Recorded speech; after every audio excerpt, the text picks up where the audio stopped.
Labdien! Labdien! Jā, tad mums otrā saruna tad ir, un mēs apstājāmies kaut kur pie ādažiem, bet tad turpinam ar sportu, es saprotu, ja, un skatāmies, kā tur gāja. Kad biju Latvijas diezgan slavena cīkstoņu, grieķu romiešu cīņas cīkstoņu klubu dibinātājs, finansētājs un prezidents Legenda Gold. Un 2007. gadā šeit ir nolikums, kurā piedalījās 5 valsts – Baltkrievija, Latvija, Lietuva, Zviedrija un Igaunija. Varbūt vairāk parādīt to, ja? Aha. Tā tas izskatās. Jā. Nu, kurš gads tas ir? 2007. Tas nesen. Un te ir kluba Legenda Gold, Jā. kas saņēma ordeņus un pat tanīs laikos 200, man liekas, ka vēl lati bija. Es neatceros tiešām varas. Bet 200 bija, zinu, katram pirmo 3 vietu ieguvējiem es maksāju personīgi. Un šeit ir manā vārdā nosauktais zelta medaļa. Jā, skaisti. Nu jā, un kā te jūs ar to cīņu klubus tur sākāt? Jūs taču esat bokseris īstenībā pēc... Nu, es biju jauneklis, kamēr man neizliedz man piedalīties, pat cik man 20 gadu vecumā man sāk asinsspiediens celties augšā. Es pabeidzu. Un šo piedāvāju tāpēc, ka es biju Rīgā ar toreiz slaveno Banka Baltijas strādāju, un Banka Baltija padomas priekšsēdētājs bija mans pirmais un lielākais draugs Gurevičs Mihails. Jā. Un viņš man saveda ar Latvijas cīkstoņiem un ar Baltkrievijas un Krievijas. Es Maskavā tikos ar Kareļinu un vēl 2 olimpiskie čempioni, kurus vairākas reizes. Viens pat man bijis pie manas mājās, te Ādažos ir. Tāpēc bija šis te turnīrs uztaisīts. Bet, tas klubs ir likvidēts. Atmiņa vāji paliek, kad 5 vai 7 gadu atpakaļ slēgts. Kāpēc slēdz? Tāpēc, ka kas man bija lielākais šeit partners, arī cīkstons, kuram piederēja māja, pie vecā kantora priekš, kur tagad ir aptieka, un tā māja, 2 stāv māja. Tur pie Maksimas tur? Jā, un tur bija sporta zāle, mēs uzcēlām. Jā, bija cīkstoņiem tur, jā. Tas bija mans darbs, to es uzcēlu tur. To māju? Jā. Un tur bija cīkstoņu klubs, un pēc tam, kad sāka jukt ārā, tad to likvidēja un pārdeva. Pamazām, ko var teikt? Es uzskatu, ka bija ļoti spoži gadi Latvijā un Ādažos bija ļoti spoži. Ādaži joprojām tagad, es domāju, vēl tādi pusspoži, bet tomēr ir. Un paldies Dievam, ka viņi ir. Bija līdz kādam 10 gadu atpakaļ, tad pamazām sāka nogrimt, jo kad es likvidēju akciju sabiedrību, nevis es likvidēju, bet likvidēju akcionāri, kuri nenāca uz sapulcēm vairāk. Viņus tas neinteresēja. Jo tad, kad viņu dibināja akciju sabiedrība Ādaži, kura tika izveidota uz lielā slavenā kolhoza Ādaži bāzes, 5500 akcionāri bija. Es runāju apmēram, nevis pat desmitniekiem precīzi. Daudz? 5500. Un tas ir Alberta Kaula panākums, un varu pateikt ļoti interesanti, ka uz Ādažu kolhoza bāzes izveidotā akciju sabiedrība. Mēs izveidojām statūtu, tā bija pirmā akciju sabiedrība, jo nebija likumdošana, nebija tāds likumā. Un pēc tam uz mūsu statūta bāzes tika izveidots akciju sabiedrības likums Ādažos. Tas jau Latvijā, es atvainojos. Tas ir jebkuram daudz maz skaidrs, ka uz tādas, kā saka, diezgan vāja fundamentāla likumdošanas fundamenta bāzes Bet Kaulu kungam bija gribēšana izcelties vēl vairāk. Šī akciju sabiedrība tika nodibināta un strādāja tik ilgi, kamēr pārgāja uz viņas bāzes tika nodibināti ar ārzemniekiem uzņēmumi kopēji, kur es piedalījos ļoti aktīvi, pieņemsim, tagadējais slavenais čipsu fabrika. Tā bija izveidota, sāka celt, kad es biju atnācis šeit 88. gadā, tur bija fundaments, tikai pamati. Tika izveidot kartveļu pārstrādes uzņēmums, kuru es pabeidzu būvēt un zem jumta dabūju, un kopā attaicināju savu partneri, pat cik mēs strādājam citās problēmās, citās virzienos arī tirniecība ļoti aktīvi bija visās bijušajās padomu republikās, un kas kļuva par neatkarīgām valstīm, kā Baltkrievija, Krievija, Kazahstāna, Ukraina. Ukraiņā man bija labi gali un kontakti. Un dabīgi pati Vācija, Ungārija un tā tālāk, kur tik nebija. Tad čips rūpnīca, otra rūpnīca, ko es uzcēlu no pamatiem uz gaļas pārstrādes uzņēmumu bāzes, mēs izveidojām, es dabūju caur savu partneri Albrehtu Hāze, kurš šeit ieradīsies ciemos atkal turpināt darbu. Aprīļa beigās būs šeit atkal. Zvanīja vakar man. Mēs viņu paņēmām pie dibināšanas klāt pie jau čips rūpnīca. Vārdu iedevām kopā ar Albrehtu Hāzes Latfood, bija vārds iedots šim uzņēmumam. Otrs uzņēmums, kur es piedalījos dibināšanā, ļoti aktīvi, viņš paņēma savu sievas brāli, vienu no lielākajām Eiropā meža gaļas pārstrādātājiem, Peter Kover. Un man šobrīd vēl ir uzņēmums, kur man pieder kontrola paketa ādaži Kover saucās. Es iedevu jums vizītkarti. Jā. Tā bija uzņēmuma, gaļas pārstrādes uzņēmumā, kur piedalījās aktīvi pie dibināšanas un braucām uz Vāciju, parakstīja dibināšanas līgumu.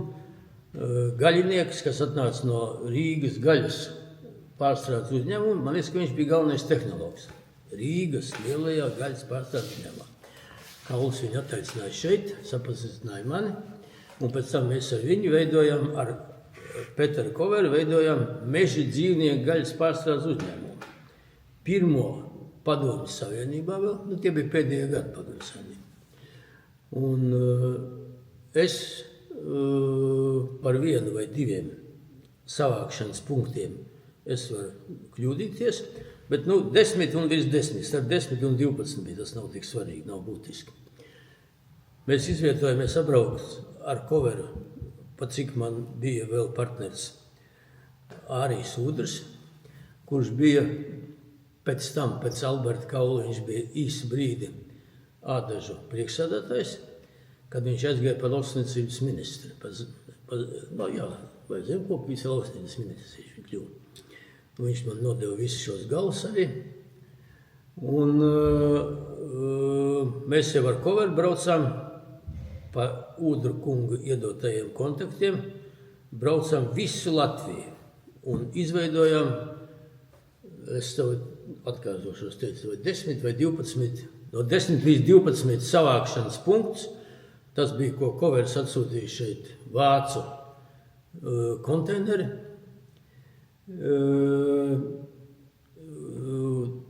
kuros varēja līdz 10-20 tonnas medījuma nošauto gaļu ielikt ar atdzesēšanu, lai viņi Tas ir tagad stirnas? Stirnas, mežacūks, aļņi un brieži. Šie bija. Sīkāk mums nebija ne putni, ne zaķīši. Tātad, un ja sākumā pirmo gadu mēs no šīm savāktos punktiem ar refrižerātoru mašīnām sūtījām caur Liepājas ostu uz Vāciju, kur Koveram bija viens no lielākajiem pārstrādes uzņēmumiem Eiropā, ne tikai Vācijā. Pēc tam viņš uztaisīja ļoti lielu Sibirijā vēl. Un pēc mums. Pēc tam mēs šeit uztaisījām to uz gaļas pārstrādes uzņēmumu bāzes, uztaisījām meža dzīvnieku gaļas pārstrādes uzņēmumu. Un viņš kļuva vienīgais Baltijā. Mēs vedām preces arī no Lietuvas, un man bija ļoti labi kontakti ar lietuviešiem un igauniem. Un tad mēs sākām jau nevis, kā saka, ādā viņus vest uz Vāciju, bet uztaisījām pilnīgi visas pārstrādi līdz, kā saka, šķiņķīšiem un ragiem. Ar humoru. Tātad, un šos iepakots vākumā, iepakots pārstrādāt gaļu un iztaisījām certifikāciju, Eiropas certifikāts, pirmā gaļa, kas tika dabūta Eiropas Savienības certifikāta. Tas bija šeit Ādažos. Un strādājām, kamēr nenomainījās zemkopības ministrs Latvijā, bet lielāko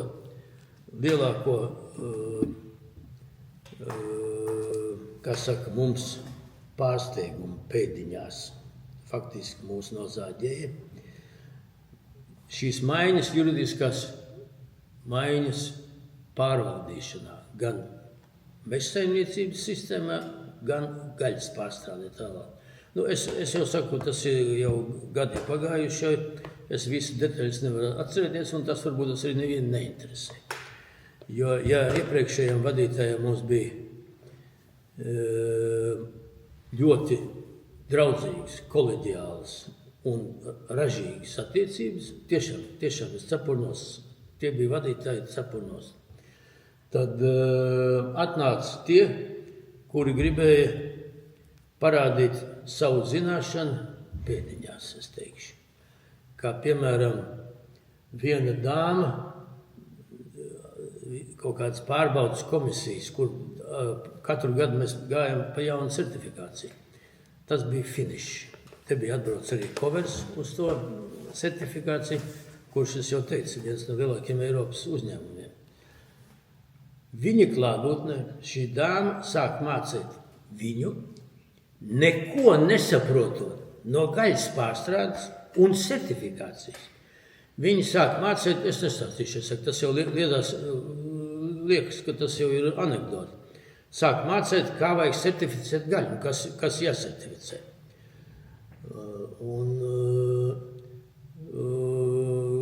Tur anekdotis, negribās jau pārstāt, ka pat medījumi, kā mēs darām, mēs esam sadisti, ka mēs šaujam pa gabalu, vajag sākumā noķert to meža dzīvnieku, piesiet pie šņūras un tad šaut nost.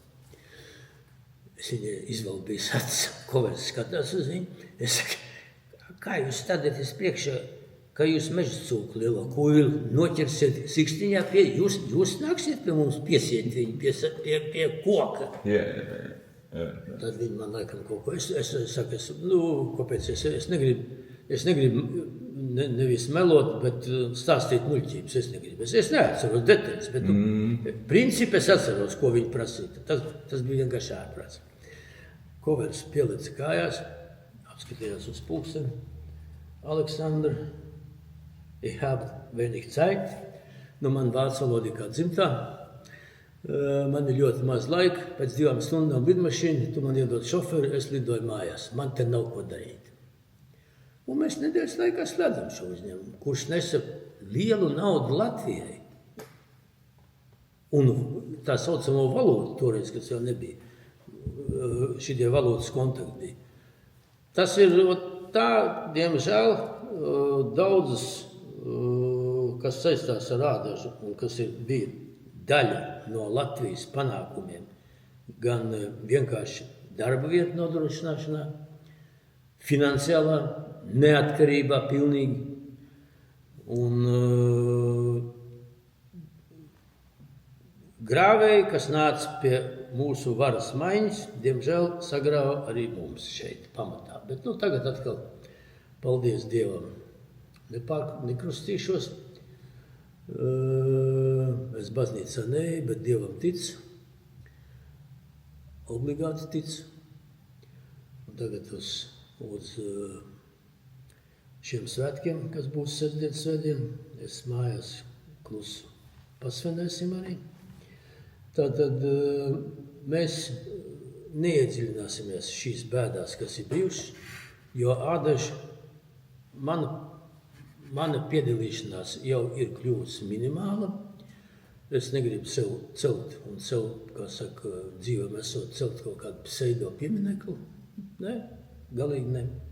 Es esmu realists. Un tāpēc, ja es varēju atļauties tādu, kā šito te Legenda Gold, izdot, es saku, 5 valstu, rupi runājot, 5 valstu, 3 uzvarētāji. Zelts, bronzas, sudrabs. Tātad 5 x 3 15, reiz 200. Tātad tas viss bija no manas kabatas finansējuma, bija uzvarētājiem. Šodien es varu tikai pateikties tiem, kas ir palikuši. Bet arī ar maniem kontaktiem es šo to daru tāpat, joprojām es savedu kopā un mēs strādājam. Un varbūt es varu pateikt, ka pagājušā gada otrā puse un šī gada sākums mazliet ir kaut kāda attīstība, neraugoties uz manu vecumu. Nu, es to varu pateikt, 29. aprīlī es svinēšu, nekādā svinēšu, mēs 4 cilvēki sēdēsim pie galda. 83 gadi. Super. Jā, bet pumpējos uz grīdas vienalga 21 reizes katru rītu. Paskatāmies vēlreiz bišķiņ atpakaļ. Tā tad bija kolhozs Ādaži, kur bija priekšsēdētājs Kauls. Jā. Pēc tam, pēc Kaula, kas notika tālāk? Ar priekšsēdētāju sapulci, kur es pēc tam uzzināju detaļas, es jūtu, jo man krievu vārds ir tāds, viņš bija latviešu valodā, toreiz bija ļoti populārs. Stukačs. Pienesēji. Yeah. Man bija pienesēji, ņemot vērā to, ko es darīju un kur es biju ieslēgts šī pašās lielās firmās un kontaktos. Man pēc tam pastāstīja, kas bija dienu iepriekš, pirms šīs sapulces, kas notika slavenajā zālē. Kultūras namā? Nē. Tur, kur bija sporta nams uzbūvēts. Tur sporta kompleksā? Jā, tur bija tā sapulce. Tur bija. Un es sēdēju toreiz prezidijā kopā ar muzikantu kungu un Kaulu kungu. Un es tā skatos uz to zāli. Cilvēki, kurus es strādājot jau diezgan daudz un kontaktējoties, nepazinu. Viņi ar izlicieniem no zāles sāk runāt par to, kas tāds Kauls kaut kāds, ko viņš tad dara, viņš ir nelietas un vēl kaut ko. Kurš gads tas bija? Gadu, ja vajag, es pēc tam precizēšu. Tas ir vēstur, to var ieiet iekšā. Tas ir kaut kādi 80. beigas? Nē, 90. gadi. 90. sākums? Jā, līdz 95. Tas es tā domāju. Bet es uzzināšu, ja vajag, es pateikšu precīzi. Jā, aptuveni. Jā, un pēc tam man pateica, ka iepriekšējā vakarā, tur, kur notika Albertam Kaulam visas sēdēšanas, un arī pēdējā, pēc šīs sapulces pēdējais sajiets, ko Kauls ļoti maz lietoja alkoholisku dzēriens, bet viņš man liekas kaut kādu 100-150 paņēma uz atvadām. Bet viņš jūta, kad griezt kaut kādas... Nezinu, viņš man neteica, bet viņš teica, viņš tur vakarā jau uzstājās, mēs tur sēdējām apakšā pagrabā. Tur bija tā kā kafejnīca priekšvadības. Un tā viņš teica, viņš saka, es jau šo to nojautu, un es jūtu, bet viņš arī nebija gaidījis tā, kā sapulcs, kas piedalījās. Man liekas, ka bija kaut kādi pār par 200 tie tā saucamie jau akcionāri. Bet kas bija tas iniciators, no kurienes nāca tā iniciatīva? Es negribu saukt vārdā. Bet ir zināms. Jā, man personīgi zināms pēc tam. Es uzzināju. Tā dabīgi, ka tanī brīdī es to nezināju. Jā. Pat cik es nepiedalījos vakarā sajietā, tur bija 4 vai 5 cilvēki. Jā. Kaulu nogāšanai.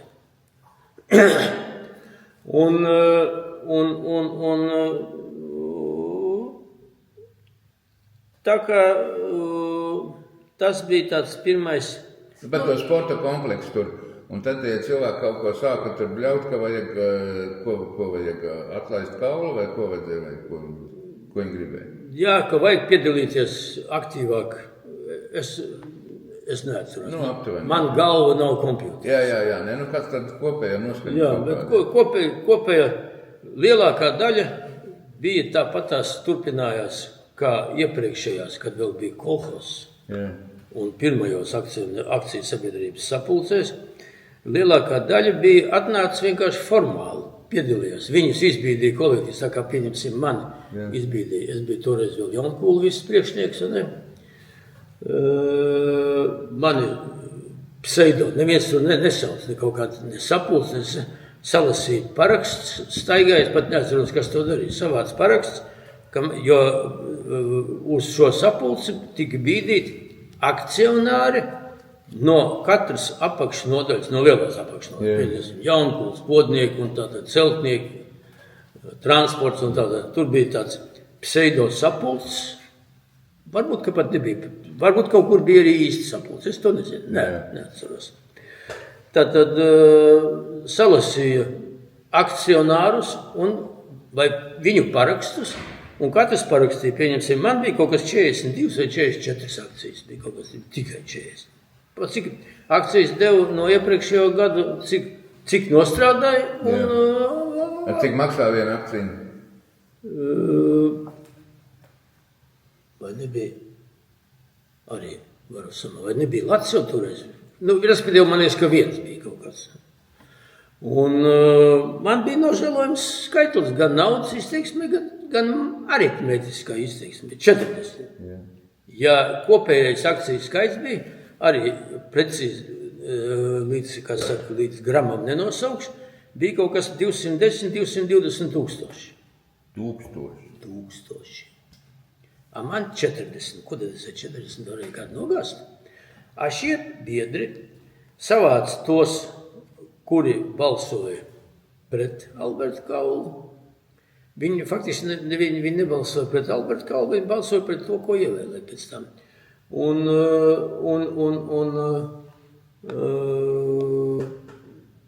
Lielu daļu es pēc tam tā redzēju. Es redzēju pēc acīm, redzēju, kā tur sēdēja. Tur daži gulēja, daži vienkārši cēla, kā saka, ne jau šo papīru, bet to akciju paketi, kurā bija uzrakstīts viņam tur 40, 20, kādam tur bija arī kaut kāds 100 vai 200. Un saskaitīja to ciparu, kur arī jau vajag, mēs varam celt, bet es domāju, ka tas nav vajadzīgs. Celt to pilsapulsu. Vienkārši saprast, kas tur notika. Pilsapulsu lēmumu. Jo neviens nezina, zina tikai tie, kas tur bija. Un man tāda vāja atmiņa, es toreiz atvainojos, ka, ja pieņemsim 100%, kas piedalījās sapulcē, balsoja, tad es domāju, ka kaut kādi 55 līdz 60 nobalsoja nomest, ielikt jauno. Tas ir baigi daudz, tas ir vairāk kā pusi. Bet lielākā daļa, es pēc tam vēl runāju ar viņiem, tiem es saku, par ko tu balsosi, idioti? Kas tev sagaida?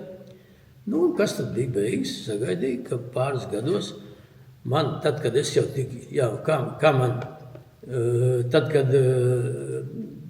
izbīdīja agrāk bija priekšsēdētājs, kolhozs.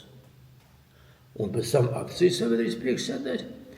Un, ja nekļūdos, man liekas, ka tur es praktiski nekļūdīšos. Vietnieki bija viņam, vai bija kolhozā un akcijas sabiedrībā jaunajā, ko Kauls uztaisīja. Vietnieki bija 8. 8 vietnieki. Tas man nepārsteidz, ka tik daudz vietnieku. Pārēc 2, 3. Tad es biju tā kombināta direktors, Jaunkūlu direktors. Un man jaunais. Jā, un tika izbīdīts, respektīvi tika izbīdēti 2 amati. Padomas priekšsēdētājs, kas nogāza kaulu. Un vajadzēja, to netaisīja sapulces, vai nevarēja balsis savākt, es neatzīju, kāds saka, piedodiet man. Nevarēja ievēlēt akcijas sabiedrības valdes priekšsēdētāju. Vai pietrūka balsis, vai kas tad bija. Un man sauc pie tā laika jaunajiem līderiem, kurie kļuva pie varas. Man sauc, Aleksandr, tev uzaicina uz padomas. Padomē bija lielajā zālē, kur bija kantori 2. stāvā, jūs zināt, zālīt. Virs kultūras nama, ja? Jā, tur bija zāle. Padomē bija kaut kādi 20, 22, 24 cilvēki, man liekas, lielais garais galds, to tā kā līdz tai sienai. Un abās pusēs sēdēja padomas locekļi, izbīdi, arī tādā sapulcē izvēlētiem. Un pirms tam man pasauc padomas priekšsēdētājs kabinetā, Kaula kabinetā, bijušā Kaula kabinetā. Pēc mūsu domām mēs tev bīdam par valdes priekšsēdētāju. Es saku, cienījamie kungi, es netaisos iet nekādu padomas priekšsēdētāju, pa valdes priekšsēdētāju, man tas nav vajadzīgs. Es vadu to visu to pārstrādi, ekstrakts, gaļu, kartupeļus. Kā vācieši saka, genuh, pietiek. Nē, mums neviens negrib iet pa priekšu, neviens negrib iet. Vai negribēja, to es nezinu. Un tad man atsauc uz padomas sēdi un būtībā man uzspieda. Es viņiem kategoriski atteicos, ka es negribu. Un man iecēla par valdes priekšsēdētāju. Bet tad vadīja faktiski šo akciju sabiedrību padomas priekšsēdētājs. Tas bija statūta. Tur bija... Kas bija padomas priekšsēdētājs? Jānis Rimba. Jā. Jā. Tā kā... un pēc tam viņš iecēla par ādažu medījumu gaļas pārstrādes uzņēmumu direktoru. Tur bija tāda Gundaga, kā viņai bija uzvārds. Atceros, tā bija gaļiniece no Rīgas atnākusi. Saprātīga sieviete. Bet vadīšanā nuļi. Un Vimba nekonsultējoties dabīgi. Es nezinu, ko viņš vēl konsultējas, man to neprasīja. Viņš iecēla savu dēlu, Jāni, kuram bija kaut kādi, arī nezinu, 22, 25 gadi. Viņš iecēla pa šī uzņēmuma direktoru, kuram vadīšanas nebija nekāda pieredze. Droši vien, ka vienīgais, ko viņš zināja, ka gaļa ir tas, ko var ēst.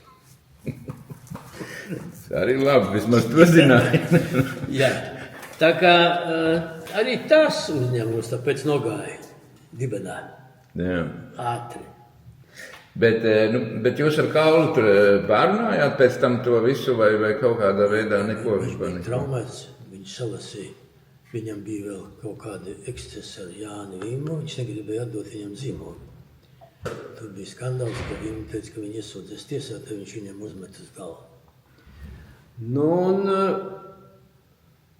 Bet kā tas bija tas, kā saka, tāds vēlēšana sistēma, tā pilsapulcē, akcionāri. Bet kā notika, pieņemsim, kolhozu laikos, Kaula, lai jūs saprastu. Tie, lai saprastu, kas vēl grib kaut ko zināt par bijušajiem. Jā, grib. Kolhozu laikiem. Grib. Tātad es biju ekstraktu, kā man tur saucās tās, kad bija Jaunkola, kur bija ekstrakti visi, kuros vēl atved tos nerusējuši tērau 3 cisternes, kas stāv vidū, to es sagādāju. Tātad mani pirmais vietnieks bija iecelts. Bija sākumā, laikam, tikai vietnieki par pirmo vietnieku Kauls iecēla Ivaru muzikantu. Pirmais, viņš tā arī saucās, pirmais vietnieks. Laikam tas bija muzikants, kas man sauc. Viņš saka, rītā būs valdes sēde. Valdē bija, tagad, ko es pēc tam teicu, pie tā garā galda padomu sēdē. Valdē arī bija kaut kādi. Es neesmu, ka abās rindās sēdēja par kādu 6, 7, 8 cilvēki. Tuvu pie 20. Bet tas Kaula valda īstā.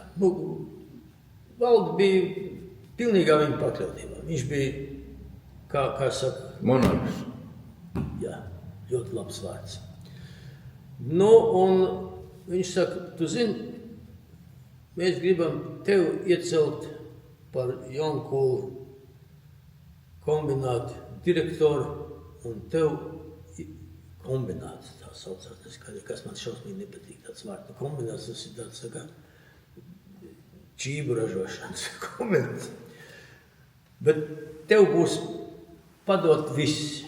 Man kartveļu uzņēmums nebija zem manis ekstraktiem dabīgi, ko būvēja, sāk beigt. Tev būs gaļas uzņēmums, kur bija Marks Varmurs, direktors viņš bija. Tev būs gaļas pārstrādes, kartupeļu pārstrādes, ekstrakti, viss padotie. Cik tur bija tie cilvēki, es neatceros, bet naudas izteiksmē šis komplekss, es domāju, ka vismaz 2/3 no ādažu naudas taisīja, vismaz, ja ne 3/4. Es nesevišķi lauzos, un tad Kauls ar mani nerunāja. Un tagad nāc uz valdes sēdi, skatīsimies, kas tur notiks. Neko nepatīk. Kā tas šī ziņā, ko nozīmē, kā teica ķeizars ar vadītāju? Monarhs, jā. Kā notika toreiz vēlēšanas un vadīšana? Jā. Ja tā zāle te ir galds, un te prezidija galds, kurā sēdēja sākumā tikai labā pusē Alberts Kauls, Ivars muzikants, viens krēsls brīvs. Galā tur bija kāds 2 rindas vai 3, kuri uzaicināti sēdēja. Es kā parasti zināju uz valdes sēdēm, mans diplomātiņš, kurus bija atvedis no Vācijas, es apsēdos tur, pirmā rindā, ienāk muzikants viens pats, bez Kaula. Viņš tā skatās, viņš saka, Aleksandr, ko tu tur sēdi? Nāc šurp. Viņam prezidijā blakus 3.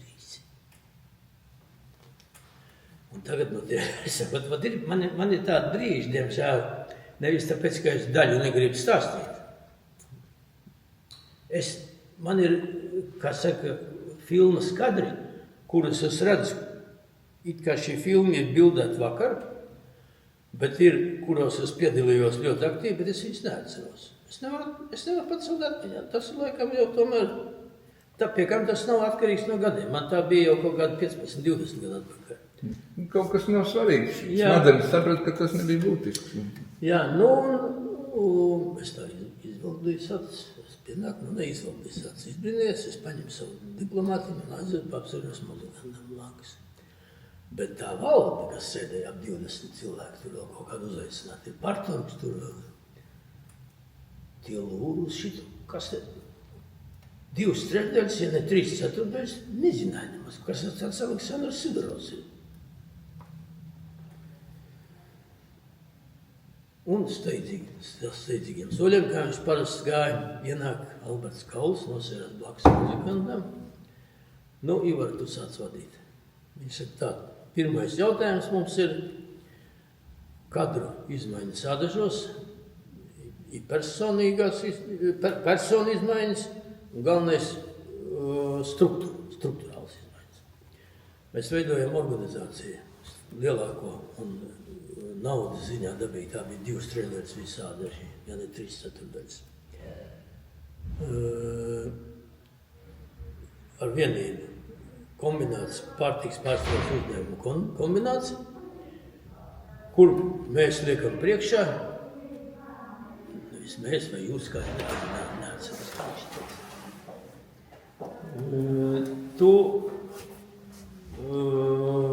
Mēs liekam par šī uzņēmuma kombināta direktoru Aleksandru Sidoru. Tad man personīgi, pat iedomājieties, dāmas un kungi, kas kādreiz skatīsies kaut ko, ja interesēs, kā var man iecelt par šī uzņēmuma direktoru, man neuzprasot. Bet es sapratu, ka ja es tagad prasīšu, varbūt tas jautājumu, cik man būs alga vai ko es darīšu, tad man uzreiz teiks, es jau biju tāda viena tikšanās bija manā kombinātā pēc tam. Lūdzu, uz kādu daļu saņemt dokumentus. Tā bija. Jā. Es esmu dzīvs.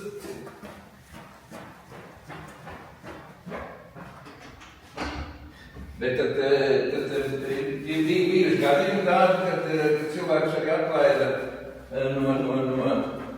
no darba arī bez brīdinājuma, bez... No vadības nebija, jā. Es nezinu, vai kāda bija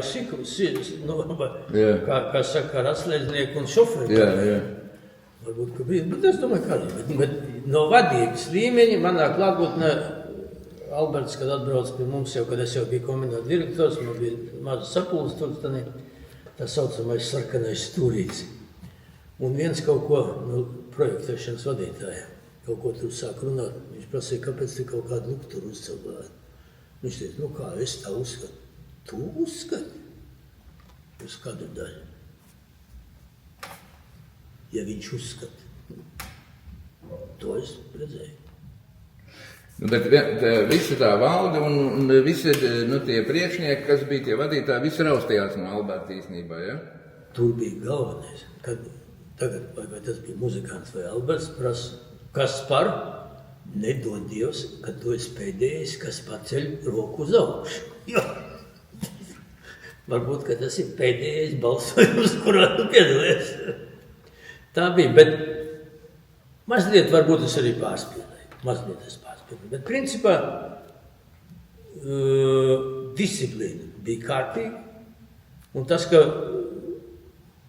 pierādījums tam, ka gāja īsto pārvaldes sistēmas darba, organizācija, tas ir parādītais, ka šitas te PSRS, kurš bija īsti brīdi arī pa prezidentu kļūs, partijas sekretārs Gorbačovs, kurš paņēma kaulu par visu lauksniecības vadītāju. Es nezinu pat kā viņam bija tas amats, vai viņš vienkārši bija kaut kādā sēdē, es to nepiedalījos taisīt. Viņš nosauca, ka он сейчас будет ответственный за сельские хозяйства. Es nezinu, bet tas, ka viņš bija tikai kļuva par to un darīja to, ko vajag.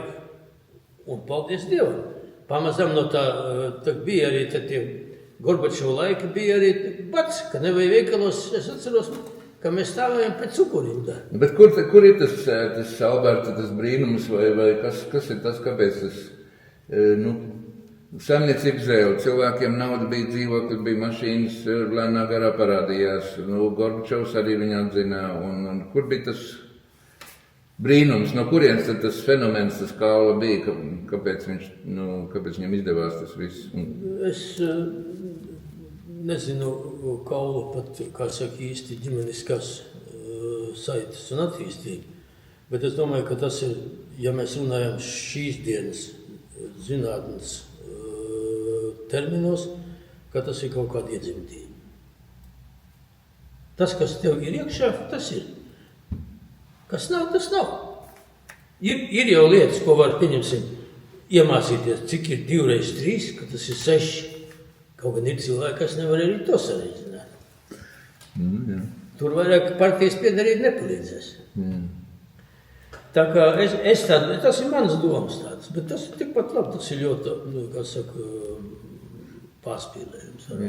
Bet kā bija, teiksim, tajos skolu laikos, cik daudz, piemēram, tie pārtorgi tur vai čekisti maisījās iekšā kaut kādā kolhozā darbā? Vai? Absolūti. Viņi vienkārši sēdēja, novēroja un Jā. Ne, bet viņiem tur deva kaut kādus tur uzdevumus vai vienkārši? Absolūti. Man liekas, ka es iepriekšējā runā teicu un neteicu par to, kad es braucu uz Franciju delegācijā, bija ieslēgts, kur bija delegācijas vadītājs PSRS, kaut kāds ministrs, vai viņš bija ķīmijas ministrs, man liekas, ka ķīmijas ministrs bija, ka mūs veda par rūpnīcām farmaceitiskām. Kad es jau laikam biju stāstījis, ka es biju KGB vienā no mājām lielākajām, netālu no lielā KGB centra. Maskavā? Jā, Maskavā. Es biju uzaicināts uz sarunu, lai man apstiprinātu, lai man iedot atļauju izbraukt šīs delegācijas sastāvā, kur vadītājs ir ministrs. Viss šīs nozares vadītājs. Tad es saku, es iegāju, tā zāle bija točni kā tā te, un viņš sēdēja pie tās sienas, galds. Jā. Un tad bija tāds garš galds, kur parasti sēdēt, kā sakot, tā valda vai padomu. Un viņš sēž un skatās to kaut kāds papīrs. Es viņu redzu pirmo reizi, un viņš man pirmo reizi. Viņš так, Александр, я же тебя полностью знаю. Тут все написано про тебя. Что мы будем говорить? Иди подписывайся. Tā bija, ko man prasīja, kur vai bija kaut kāda organizācija vai kaut kāda pārbauda. Dabīgi, ka bija kāda, no kurienes viņš to lasīja vispār man. Tur bija savākt par man kaut kāds vismaz 10 lapas viņam bija. Nu bija ko savākt. Un viņi подписывались. Un tad подписывались, es saku, izgāja ārā vēlreiz, man liekas, ka es jau tad teicu. Tur kāds 4 vai 5 logi ar bruņu stikliem un restis. Šīs mājas centrā, iekšā, pie šefa stāv dzelžainas restis. Un dāmas man izdeva šitādu žurnālu. Pašķir Александр Сидоров, подпишитесь, что вы не возражаете против инструктажа. Varbūt kā arī tā nebija. Es parakstīju все, счастливого пути. Un tad pēc tā laika jūs arī neaiztika vairs nekādā veidā, jums jau bija tā kā... Nē, man vajadzēja tad, kad man iecēla par grupas vadītājs, jau teicu, skolotāji bija visi izglītības ministrijas pārstāv skolotāji, tur kaut kādu, es nezinu, kas tur vēl bija. Man par šefs, kad es, tad man pēc tam man bija jāraksta pa viņiem atskaiti. Jā. Nu, ko jūs rakstījāt? Es rakstīju kaut kādus sīkus vārdus uz 2 vai 3 lapām kaut ko. Es neko nerakstīju par kaut kādām, tā kā es saku, tas cilvēki, Dumi toreiz bija arī daļa cilvēki, ka manā klātbūtnē kaut ko viņi domājuši, ka Stukači ir citi tie, kas ziņot, īsti ziņot. Es jau nebiju Stukači, es biju vienkārši sistēmas biedrs. Tad man neprasīja nekāds, es nerakstīju, ka es dzirdēju politiskas anekdotas. Man arī prāts bija, ka šito nevajag.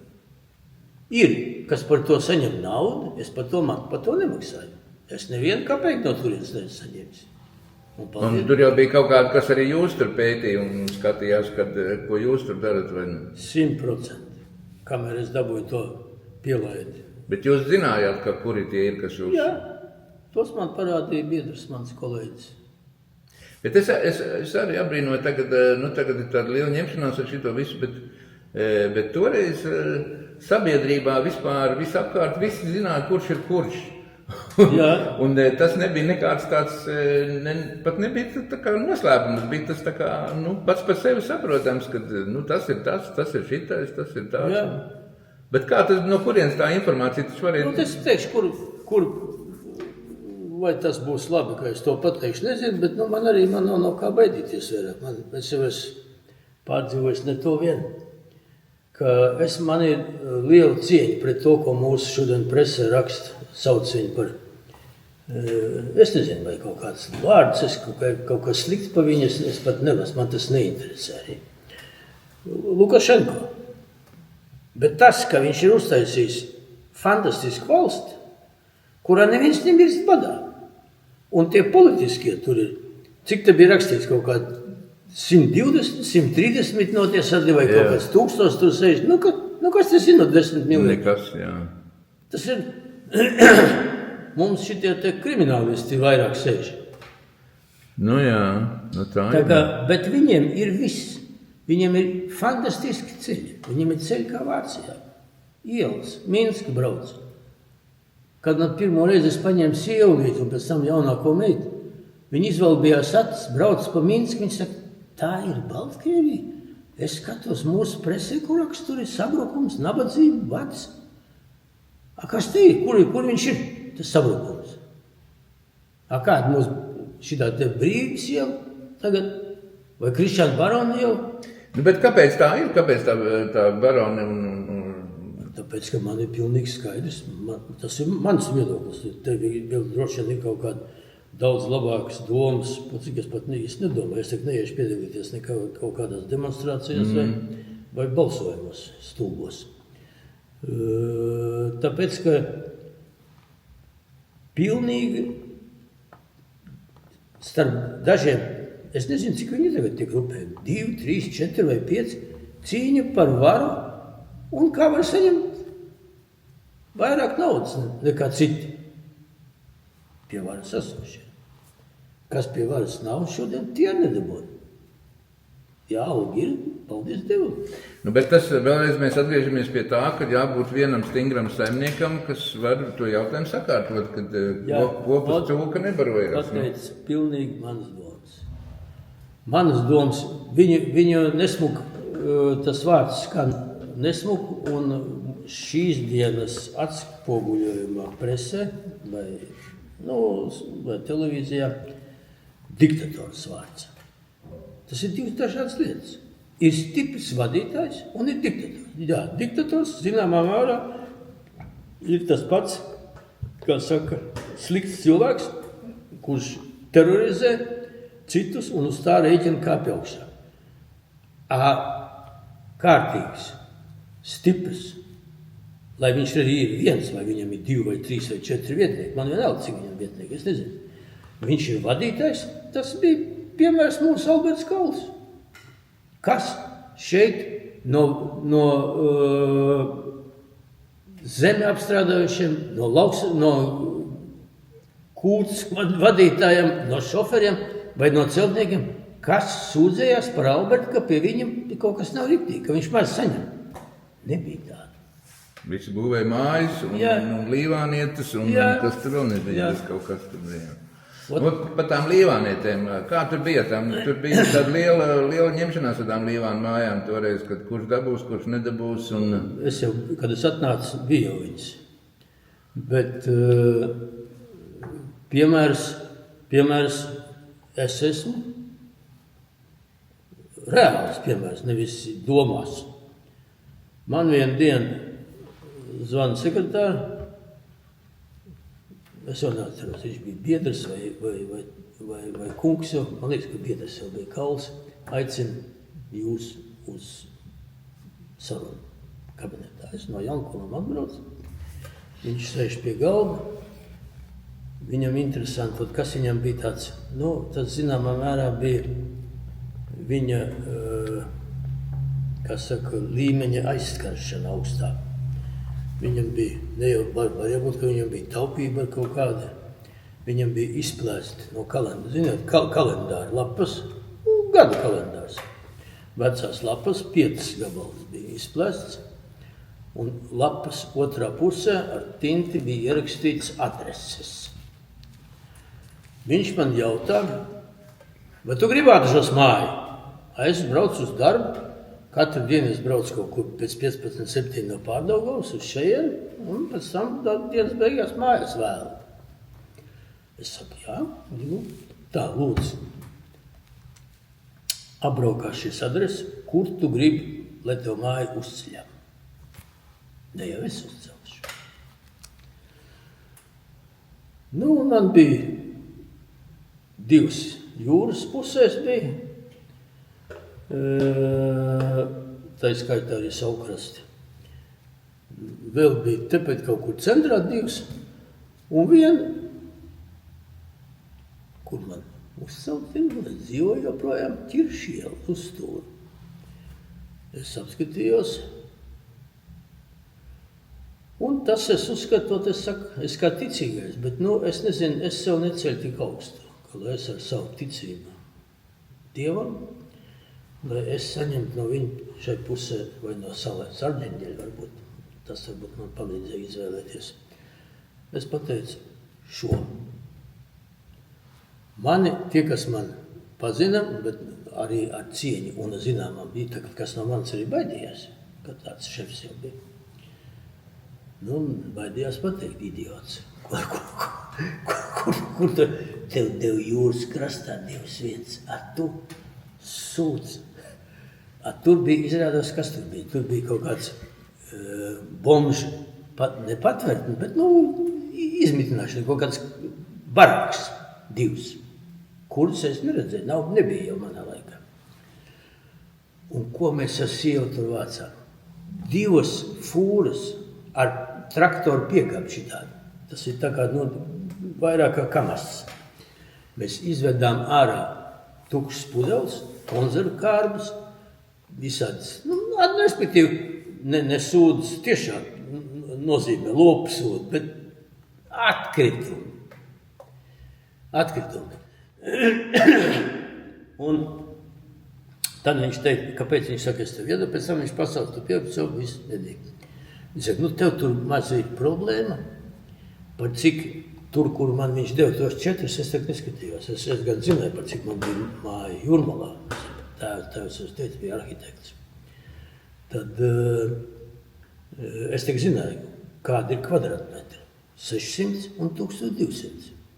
Nekādu vairāk. Šeit bija 2700. Viņš saka, tev tur maza problēma, bez to mēs atrisināsim. Mēs tev iecelsim, es arī to formulējumu neatceros vairāk, kā šito te lauksaimniecības, kaut kādu lauksaimnieku vai pārvaldnieku zemi. Toreiz jau zemi nebija privāti īpašums. Es saku, man vienalga, ja man 2700, es tik daudz saprotu, ka tas nav 600. Un kāpēc viņš to izvēlējās, tad toreiz viņš cēla tam pašam Markam Marmuram uz sev mūžā, tur viņš arī projām dzīvā. Bija tāds sagādnieks manējais Jankula Palnievskis, tur otra māja tāda paši, 3 mājas cēla.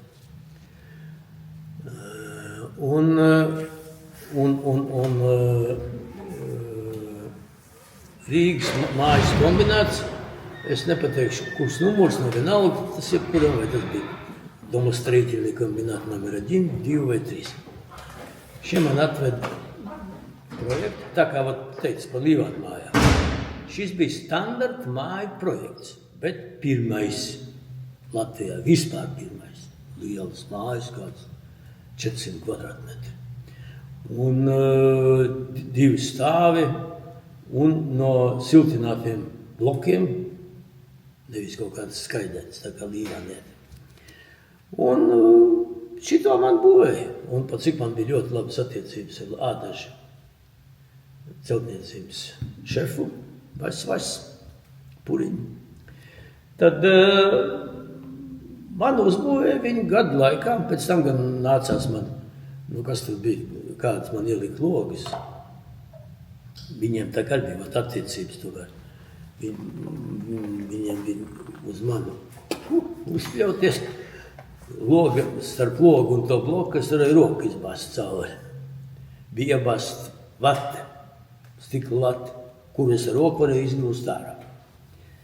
Tur pūta vējš, un kad es nāku pirmo ziemu, kad es jau tur pārbraucu dzīvot 2 istabās no 7, tad man viss logi bija aizšūta biezo plēvi, jo cik bija ārā, tik bija iekšā.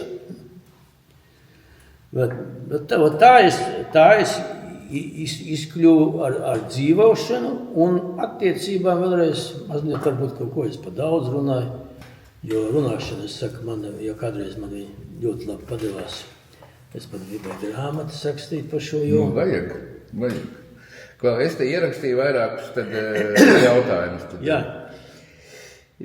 Tas laiks, kad Gorbačovs atbrauc uz Ādažiem. Jā. Kā tas bija? Kā jūs uzzinājāt to ziņu, ka tas Gorbačovs būs, vai kas jums bija jādara, vai nebija jādara? Vai... Viņš atbrauc 3 mēnešus pirms manas atnākšanas uz šeit. Es nevaru atbildēt. Neko jūs nezināt par to? Ne. Jā. Labi, bet, piemēram, tie 80. 90. gadi, tas bija tāda slavena ar to, ka valstī bija ļoti attīstīts reketis, kas lēnā garā pārgāja uz valsts iestādēm. Vai Ādažos bija kaut kādas reketa pazīmes vai kaut kāds tāds? Absolūti nebija. Un es pie kam varu teikt, ka es pieliku roku, jo caur Sikstoņu klubu un bijušajiem sakariem zināmās iestādēs man bija tāda, varētu teikt, cīņas brigāde. Es strādāju ar šitiem te, kas šai ziņā Latvijā bija numur 1. Es neatceros, bet vairāk visas tās familijas. Viens nomira kaut kur Krievijā, šefs. Pārdaugavas brigāde bija. Bet no kur no kā tas rekets radās, tā Pārdaugavas brigāde? Tas bija tā kā bijušie armīnieki vai kaut kādi kriminālie, vai tie bija vienkārši kaut kādi Kriminālie tur praktiski bija. Uzņēmīgi cilvēki? Kriminālie tur bija pie netīra darba darījums, līdz pat šidam, bet pamatā tie bija jaunie biznesmeņi ar kriminālām nosliecēm. Es viņus ļoti labi pazinu, tāpēc pēc tam, kad es sapazinos ar visu to Pārdaugavas vadību, un šī daļa bija, kopā viņi strādāja, viņi uztaisīja to Banku Baltiju. Tur man bija Vas, man 2 labākie draugi bija. Valdes un padomas priekšsēdētāji. Man tak pirmajam Banka Baltija man atsauca. Viņš man zvan, viņš saka, Saša, давай езжай в нашу центральную кассу в подвале, тебе что-то там ждет. Un es aizgāju, man kaut kāda nauda bija, es neatceros, man iedeva pirmo zelta kredītkarti. No zelta tīrā. Kurā gadā tad bija jau kredītkartes jau? Zelta kredītkarti, pirmā Banka Baltija. Ne jau, varbūt, ka Latvijā jau bija, tur jau bija arī citas bankas bija. Pirmā dzirdēšana? Jā, pirmo kredītkarti. Viņi nestrādāja. Es nevarēju braukt ne uz banku, nekur. Viņi nestrādāja. Viņi vienkārši bija man iedot kā sodieris. Tātad kāda cieņa bija man. Un tāpēc šeit es varu pateikt, pieņemsim, tad, kad to starp citu, kas man pārsteigums bija, mana meita Ivona tagad direktore un īpašniece. Īpašniece, es esmu īpašniece, bet viņa vadītāja un strādā pa pārdevēju arī, diemžēl. Un iet smagi tagad, šinīs te gados, kad pirce krīt. Tas veikals Maiņi, bērni, veikals Maiņi, kas ir apelsinā. Jā, zinu. Viņš bija liels, kad gāja agrāk. Pirmie pa labi bija tas lielais, kur tagad ir šitas dinozori. Tur bija mans veikals pirmais. Un izrādās, ka bija atbraukuši no kaut kādām Latvijas skolām, te bija delegācija. Un tagadējais šī te veikala īpašnieks, un ne tikai šī, kas ir Cernikavas, Jānis Ans, saimnieks, viņš skolēniem, es brīnos, es viņu priekšā noņemt saprotu, man tās attiecības nebija. Es viņam toreiz visu finansēju nokārtāju. Viņš pateica, ka jūs ziniet, kāpēc jūs redziet šo, tie tur izvaldījuši aktis, bija tur tādi, lauksaimnieki, lauku pilsētas pārstāvi dažādi. Kāds veikals un kāds skaists. Viņš saka, jūs ziniet, es varu pateikties, un jūs varat pateikties, ka jūs šito redzat. Aleksandrs Sidorovs faktiski man ļāva uzbūvēt un visu finansējumu nokārtā viņš šim veikalam. Viņš to pateica 3 vai 4 dienu atpakaļ. Tagad. Tikko. Man Ivona stāsta. Es saku, nē, papa, es izvaldīju acis, klausījos šitos, neticēju. Jo man ar viņu pēc tam man bija salikšanās. Un kāds man bija iespējas, ko jautāja. Vienu dienu, kad jau bija veikals atvērts, es neatceros, cik tas bija gads, 2 vai 3. Viņš man zvana, viņš saka, Aleksandra, drabošā balsī, pie manis atbraukuši banda, viņi man draud nošaut, ja es nesamaksāšu naudu. Saka, Jāni, pagaidi, pēc 5 minūtēm es būšu klāt. Man kas man pār pa ielu. Es eju, man nestroķis nebija līdzi. Es jau ļoti zinu, ka lieka rādīšanās ir lieka. Nepaspēs izvilkt. Stāv, kad 3 gruzīņi, krievi, vai bija latvieši, meloši neatceros. Viņi kad 2 mašīnas bija, baigi šitie merši, melni logi. Un viņš man saka, nu štai, еще один какой-то, kā viņš man tur nosauca, pidar, kaut kāds приехал. Я говорю, мальчики, вы что-то имеете против? Да, мы даем, viņš rakstījās uz pulsi, 10 minūtes vai 20, мы его застрелим. Nu, to viņi nebūtu darījuši, bet, viņam, es piezvanu savam, kas te ir. Man atbrauc džips, 3 biedri ar kalašņikoviem. Izkāpa ārā nabalu. Tie nokrit uz zemes un viens saka raudāt. Viņš saka, простите, мы больше не будем. Es viņam teicu, вот ты мне еще один раз хоронить тебя здесь не будут на полигоне. Un tas bija vienīgais uzbraukums, kur es piedalījos šeit aizstāvēšanā. Bet pēc tam pie manis, pēc tam Rīgā man pateica bankā, par tev baigi izteicās biedri, šitos uzbraunējis, tik viņš nošaus. Bet, rekets vēl pastāv, ja nav vairs? Ja ir vēl kaut kāds? Paldies Dievam, par cik viņi zina, ka es esmu tagad nabadzīgs. No manis personīgi nav ko atņemt. Bet ir vienkārši druka savādāk. Viņi nav tā kā rekets, tā kā es teicu, ka brauc liku rāpot, lūgt piedošanu un iedot stundu vai 2 vai 3 vai 1 dienu, lai nomaksātu. Tas bija reāli, un tie bija gadi kaut kādi, es ar tādu nevaru pasakt. Pēc kalendārā es to nevaru parādīt. Bet bija drausmīgi. Sevišķi Rīgā bija, tas bija ārprāts. Bet ko tas nozīmē, ka tā sabiedrība ir vāja, vai tas sabiedrība ir kas tas ir pārmaiņas? Vai... Pats zina, kādi ir mūsu, ko nosauc par sabiedrību. Kaut kur gadu vai 2 atpakaļ bija jaunā gadā pie ministra kabineta centrā, kā es saucu, pie Leņina pieminekļa, bija skolotāja demonstrācija. Viņi bija kaut kādi 20-30 cilvēki, tur bija ar plakātiem, ka mums lūdz tur algu, kaut ko prasa algas un vēl kārtīgi.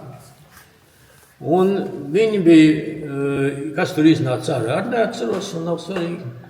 Un viņi bija pateikuši, ka ar kaut kādu termiņu bija, vai sestdien, vai svētdien, kad būs šeit mēs savāksim kādu 300-400 cilvēkus, un tad apgāzīsim jūs ministra kabinetu, iesim iekšā.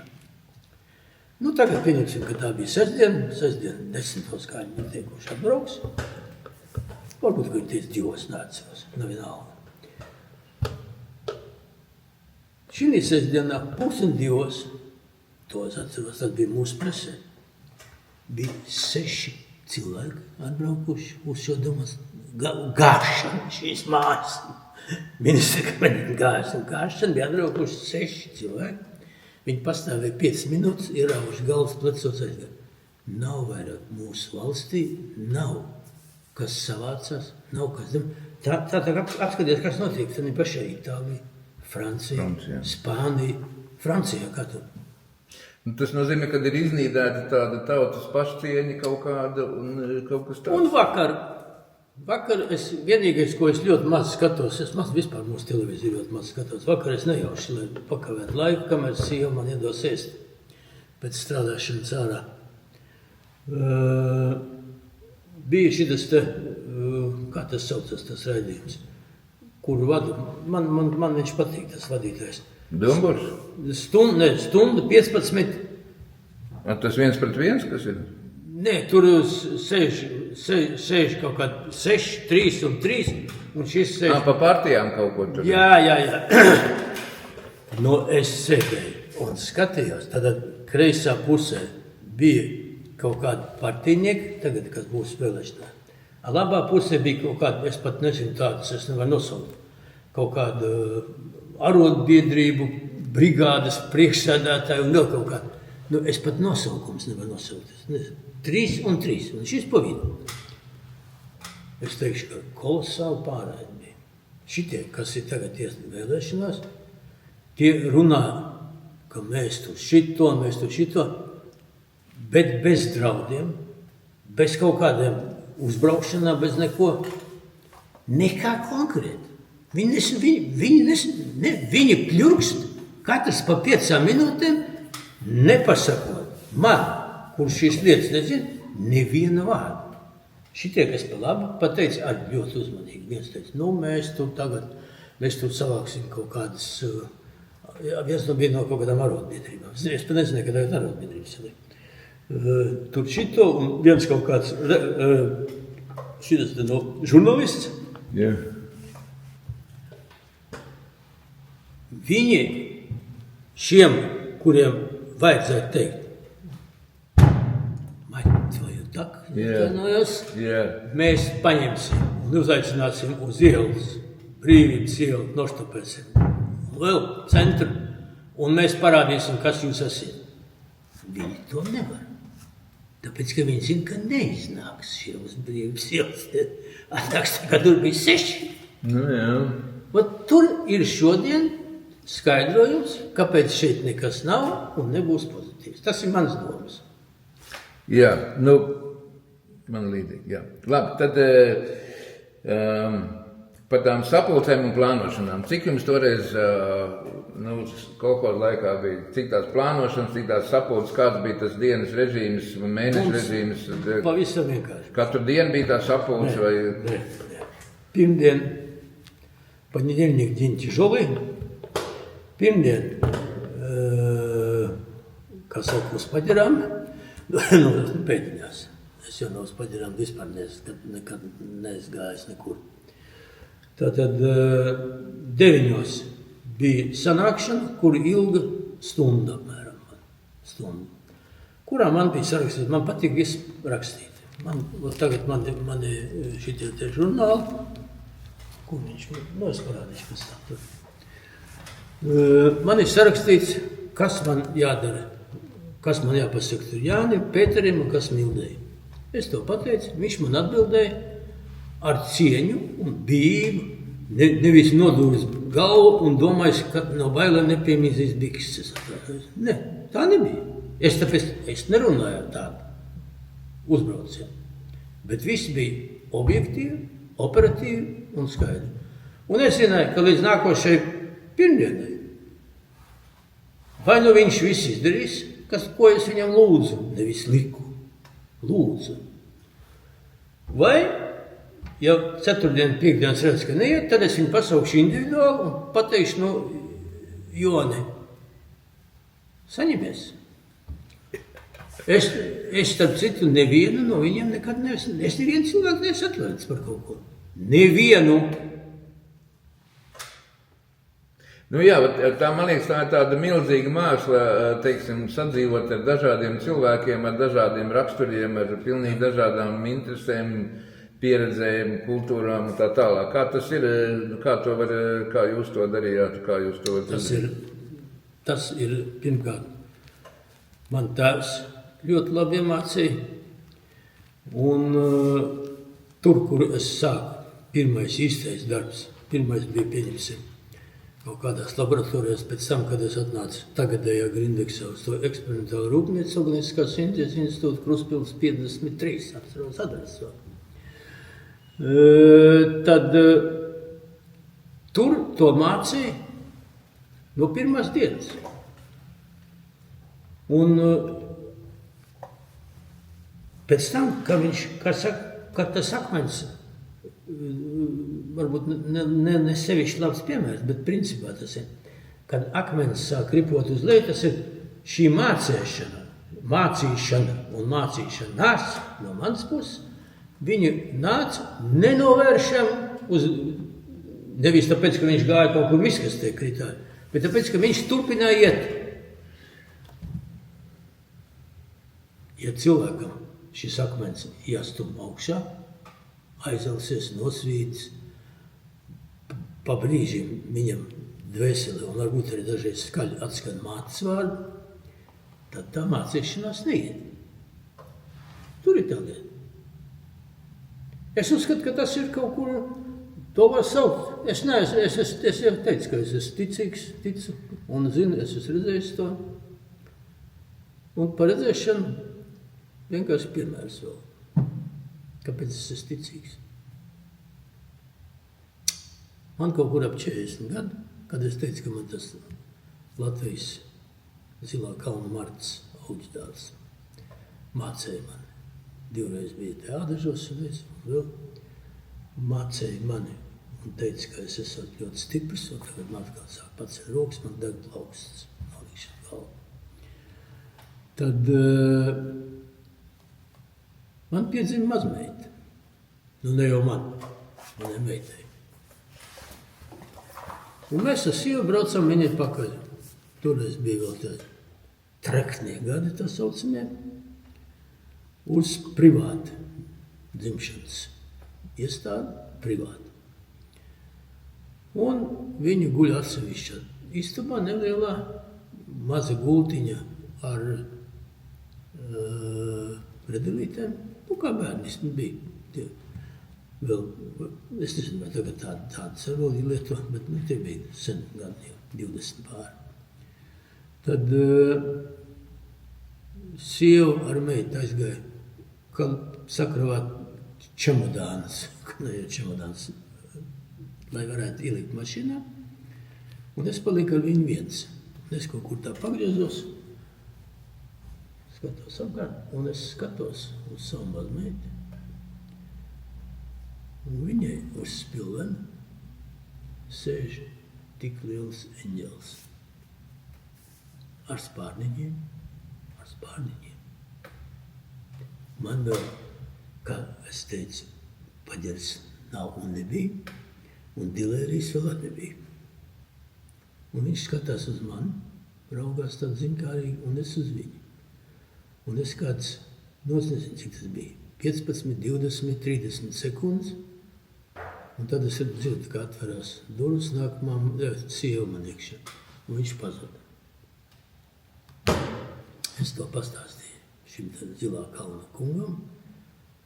Viņš teica, Aleksandr, tas tev ir mājiens, ka tu esi apstiprināts.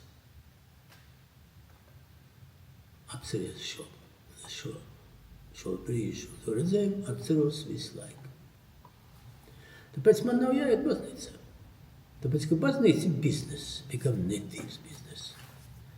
Cik es tos popus pazīstu? Jo, ar viņiem Latvijā mēs to iedzērām. Jā.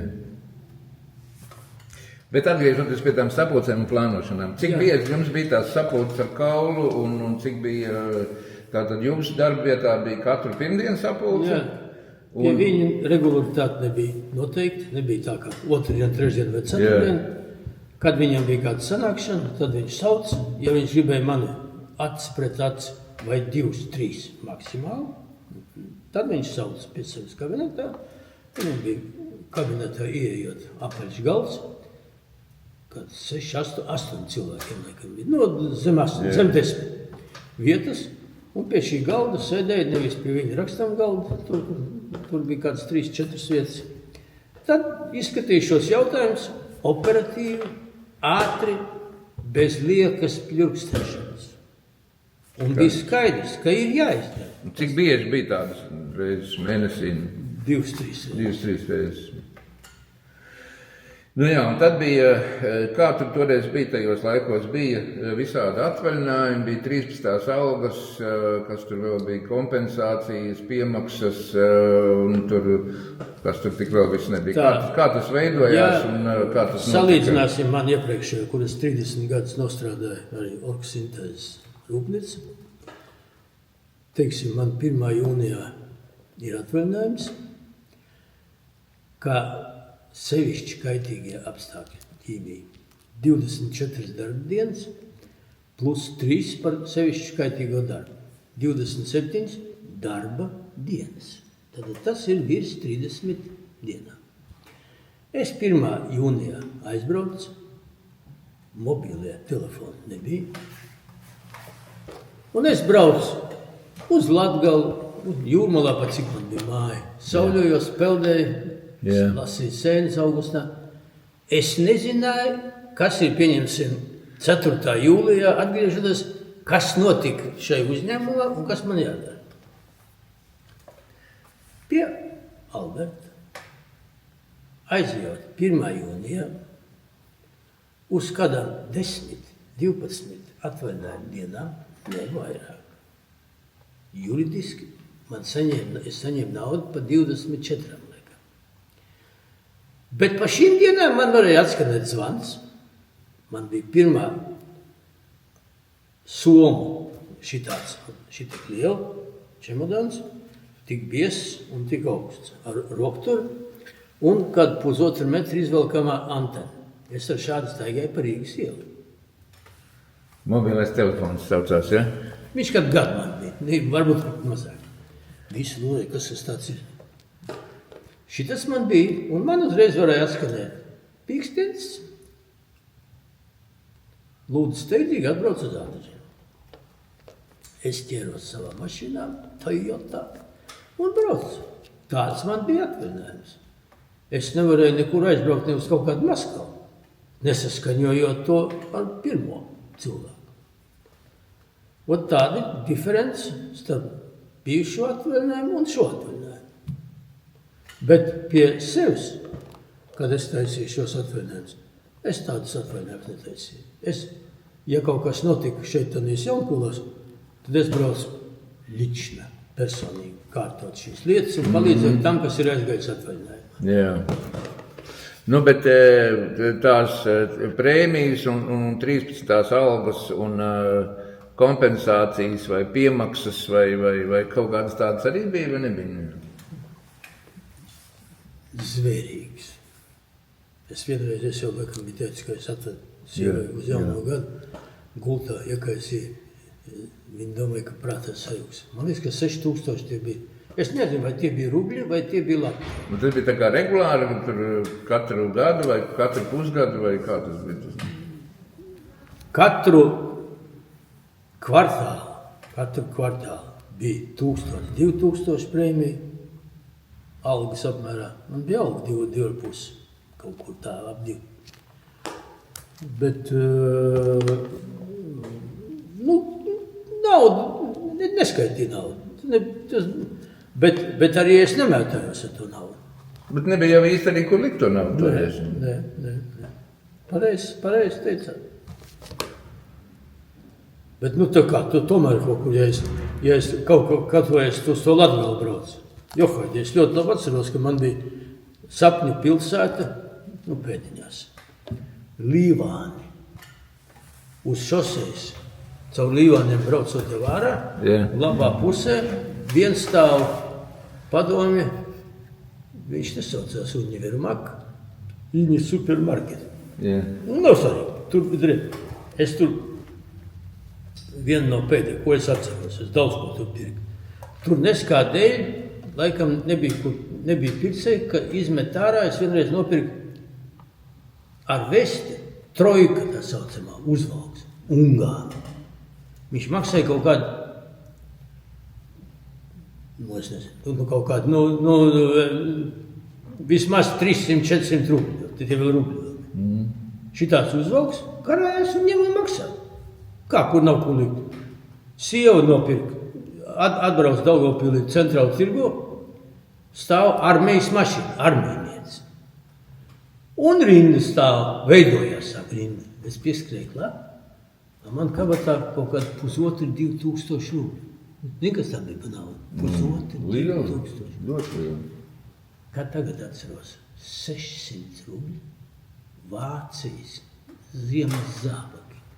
Viņai tagad stāv, viņi iet ar viņiem dārzā. Jau 35 gadu pagājuši. Es nopirku tos vācu zābakus. Tos neviens neņēma. Tur ņēma kaut kādiem 40, 50, 70. Es paņēmu pa tos 600. Labi. Vai es mazliet malu? Jā. Nu, es aptuveni. Jā. 100 tas zābakus. Ot tā, jā, pareizi teiks, ka nebija ko likt, bet no otras puses var. Nu, tagad, piemēram, ja mēs skatāmies no šodienas uz to kolhos, tad kas bija tas pozitīvais tajos kolhozos un kas bija tas negatīvais? Ne? Bija kaut kas negatīvs arī vai tikai pozitīvs bija? Vai bija kaut kas tāds, kas, es nezinu, kaut kas īpašs? Negatīvu es nevaru pateikt, nevis tāpēc, ka es gribu kaut ko nosvērt. Es neatceros to negatīvu. Man bija viss pozitīvi gāja. Man maksāja, es saku, 5, 6, bija 10 reizes lielāka alga kā Rīgā, bija 10 reizes alga lielāka maksāja. Man bija, es jau teicu, Latvijā vispār bija atnāca pēc tam 8 kopā. Man bija, no 8 man bija Toyota. Jā. Jums visi bija, jums nekas netrūka. Kāda man problēma? Cēlu māju man, kur negatīvais? Jā, negatīvais man bija, ka tur logos varēja roku izbāzt cauri, bija jāla, man pēc tam, kas sataisīja, nekāda vaļa nav. Jā. Nu jā, tad ir tā, no jūsu viedokļa, kā jums liekas ar to pieredzi, kas jums ir, kāpēc PSRS sabruka? Taču it kā likās, ka tas būs mūžīgi, ka tas nekas nemainīsies, ka komunisti ir ļoti stabili pie varas un viss ir sakārtots un tik un tā tomēr tas PSRS sabruka. Pirmkārt, es domāju, ka viens no sabrukuma iemesliem bija lieluma mānija, ka mēs esam, respektīvi viņi ir vareni un neapgāžami, ka viņi sāka karu Afganistānā. Tas mans domas. Tas bija pirmais lielais klupiens. Un, jo tur, to, ko viņi iecēla, es neatceros to uzvārdu no svarīgi, tas bija tas, kā viņš saucās. Tas pirmais prezidents, ko viņi iecēla. Un tur tā tauta bija, tā bija, teiksim, 18. gadsimta līmenis, tur bija izglītības un zināšanas. Tiem teica Allah Akbar, un šie skrēja ar kaut kādu šito 200 visu uz automātu Kalašņikovu. Cik viņi tur aizgāja bojā? 1-10. Bet tāpat dabūja, es atvainojos, padīrs. Tā kā es domāju, ka tas bija sākums, un otrs, ka sākās attīstība, tas ir mans personīgās domas, tas ir absolūti, varbūt arī nepareizi. Ka sāka veidoties šī jaunatnes šķira, kur sāka domāt, ka ir laiks sākt zakt. Nevis strādāt par algu. Jo es redzu šodien, savos 83 gados, es redzu savu paudzi, kas vēl dzīvi ļoti maz palikuši. Vidējā mans meitas un mani mazbērni, es redzu. It sevišķi starp mani un mazbērniem, tas ir jau nepārbienam upe. Viņiem ir domāšana pilnīgi sava. Ja es domāju, pieņemsim par to pašu Ukrainu. Man mājās tik bija liela skandāla, es pēc tam aizvēros ar sievu, pa cik viņi pat nodesis ir. Tad viņiem ir pilnīgs domas, ka Puķins ir nelietis, Lukašenko ir nelietis, izzaguši savu valsti, plaukstošu valsti. Tad šīs domas ir pilnīgi savādākas. Tā ir nelaime. Jā. Tā kā... Nu, es domāju par to zakšanu arī, ja mēs runājam. Tad, īstenībā, tad, ja jaunatne grib zakt, tas nozīmē, ka tie vecāki ir iemācījuši to. Vai viņi ir devuši kaut kādu sapratni, ka tā var darīt, ka tas ir variants. Es pateikšu par sevi. Jā. Es uzskatu, ka es un mana sieva mazāk, es esmu galvenais vainīgais, ka maniem ir nevis, viņi zagļi, viņi nav kļuvuši par zagļi. Bet tendence pārējiem ir, ka es strādājot 12 stundas dienā, es, kad atnācu mājās, man tie mazdēli bija pie lampačka, kā krievs saka. Man nebija laika viņiem atvēlēt riktīgi kaut ko mācēt. Es teiktu, nelasīju šodien mazbērni, ka viņi maziņi nelasīja pasakas. Kā to darīja man vecāki? Man. Tas ir tas, ka mūsu paudze bija laiks aizņemts. Tas varbūt ir tas mīnus. Jā, ļoti iespējams. Kā nauda bija, viss bija, bet uz bērnu rēķina. Jā, nebija laika viņiem atvēlēt laiku. Jā. Varbūt pamazām, ja mums pār beigām. Ja vajadzēs vēlreiz nākošu nedēļu pēc svētkiem, varam vēlreiz. Jā, es domāju, ka mums ir vēl par ko parunāt, jā. Kas man patīk šodien? Man vispār šī saruna. Varbūt, ka man saruna nepatīk. Nē, ļoti patīk. Ļoti. Tātad baigi labi, ka telefonā ir kaut kādi jautājumi sagatavot. Tad es nenovīdzīšos ar savām Bet tas ir ļoti labs arī vērtīgs, jo tad ir papildus nāk iekšā, kas vajag kaut kas. Tā, tad apskatām šito. Apskatām šito, jā. Bet šitas arī labs, ne? Nu, tas skaists, jā. Tas ir Latvijas, ne, kas tas tur ir? Tas ir kontinents vai kas tur ir visu? Nē, cīkstoņi. Viens gāž otru uz plecēm. Aha, un kas tie bija par cīkstoņiem, neviens nezin, tas vienkārši tīri simboliski. Karīžins un Medveķis, tie olimpiskie čempioni. Tā.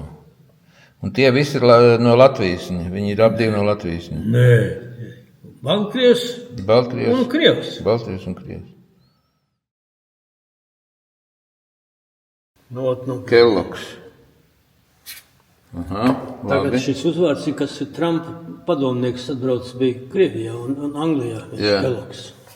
Tas ir tas pats? Nē, tas ir tās paudzes. Nu, te ir mūsu delegācija. Jā, kurš tad tas gads bija? Zinu, ka es neatceros. Padomu Savienība. Tātad Forsts, Sidorovs, muzikants, Kauls. Jā. Te ir amerikāņi un mūsu tulks, Cērps Jānis.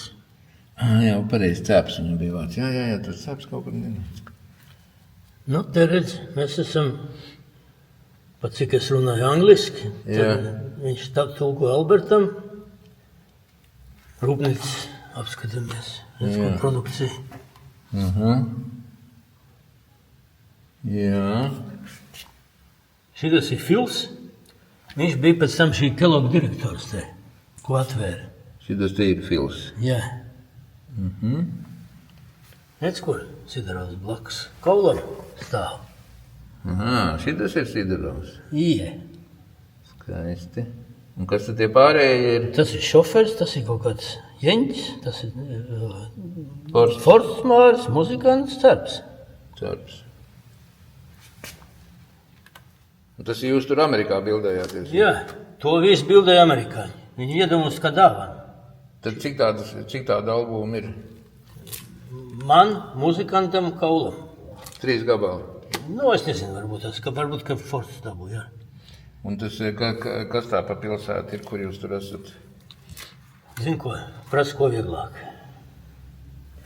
Šite, pat cik mums iedeva naudiņu, es biju veikalā. Tie pārējā taupīja, es kaut ko pirku savējām veikalam supermarketā. Cik jums iedeva naudiņas? $1? 1000? 3 nulēm. 1000? Un tu priekš tā laika Latvijā tā mega Nu, nauda. tas tā kā tagad apmēram 50 Jā, 000 eiro. Cik tu toreiz $1 maksāja kaut kāds 60 kapeikas. 60 kapeikas? Nē, tas bija oficiālais, bet tā varēja nopirkt, laikam bija pat cik tur rubļiem, jā?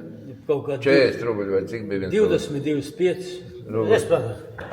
Tā, šitas ir veikalā, es stāvu veikala direktors. Šitas ir labs. Es samaksāju kaut kādus $120 kaut ko nopirkt. Jā. Es eju ārā, šis man atdod atpakaļ viss. Kā tā? Dāvana. Tā neko, amerikāņu dzīves veids. Tā, un tas ir kaut kāds old foods. Jā. Mēs ar Albertu runājam. Nu, un te skaties, ot, Kalamazū. Tas ir latviešu Foto Efreimani. līderis tur. Latviešu maz, nu tā kā vecie ādaži maziņie. Tā tur bija latviešu uzaicinājums Latvijas, viņi aizved mūs vesels vakars, bija latviešu sabiedrībā. Un avīzes, pat tas nav avīzes izgriezt. Tas ir tur kaut kur. Tā avīze ir tur izdota šeit. Jā, amerikāņu avīze. Tas jau Vietnam sākās, jau Vācija. Jā. Reku, covers. Ar manu sievu. Kas tas ir? Tas covers, tas mēs šitas tas covers. Manas firmas tagad līdzautors. Daži coveri. Jā. Nu, te jau.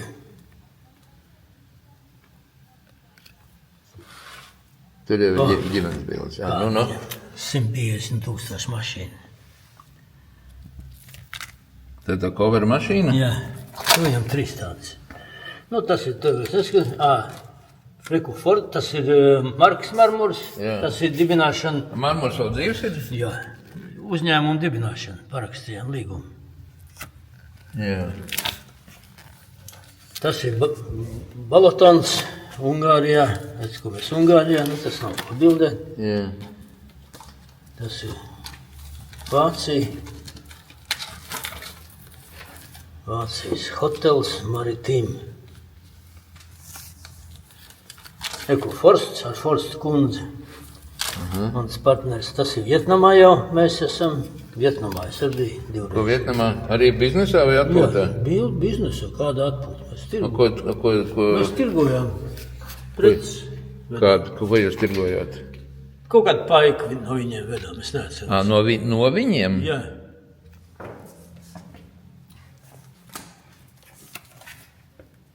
Nu jā, tur jau baigi labās cenas bija Vietnamā. Pēc tam tā ir Somija, kas man šiem mūs uzlod, kas nopirka Latvūdu. Somi nopirka, ja? Jā.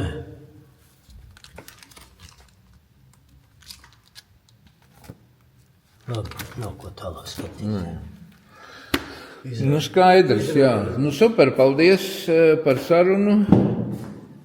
Ļoti forši. Tad mēs varam, es pārdomāšu, ko mēs varam vēl paplašināt kaut ko vēl par šito tēmu, jā. Nē, nu, tu redz, ka es esmu